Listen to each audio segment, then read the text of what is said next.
Hey guys, welcome back to my channel. তো তোমরা দেখতেই পাচ্ছ এখানে আটা মাখা হচ্ছে। হ্যাঁ, আমাদের রাতে ছট পূজা হয়, তার আগের দিন রাত্রে আমরা রাত জেগে ঠেকুয়া তৈরি করছিলাম ছট পূজার জন্য।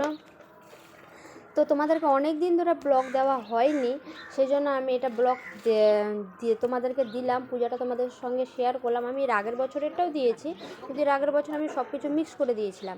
এবার আমি শুধু কদু ভাতেরটা আগের দিনের দিয়েছি, তারপরে খান্নারটাও দিয়েছি, ছট পূজাটা আমি আলাদা করে দিয়েছি।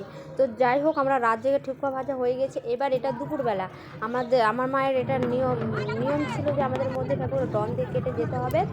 তো পূজাটাতে এভাবে ডন দেয়। দেখো সবাই বিকালবেলা এটা দাঁড়িয়ে আছে, সূর্য না ডোবা পর্যন্ত কেউ জল থেকে উঠবে না, অরূপ দিতে হয়। এটা বিকালে ছট পূজাটা। তো বিকালে ছট পূজাতে দেখো এইভাবে করে ফুলগুলো আমরা সাজাই। এটা হলো ভোরবেলা, দুবার হয়, একটা হয় বিকালে, একটা হয় ভোরবেলা। ভোরবেলা আমরা 4টা ঘরে উঠে এগুলো নিয়ে গেছিলাম। মা কাকিমাকে সিঁদুর পড়াচ্ছে। মা ভোরবেলায় যেভাবে ডন দিয়েছিল, যেভাবে বিকালবেলা দিয়েছিল, সিঁদুর পড়ানোর মারা গেছে। যদি এই ব্লগটা ভালো লাগে বা সূর্য না ওঠা পর্যন্ত থাকবে জলে।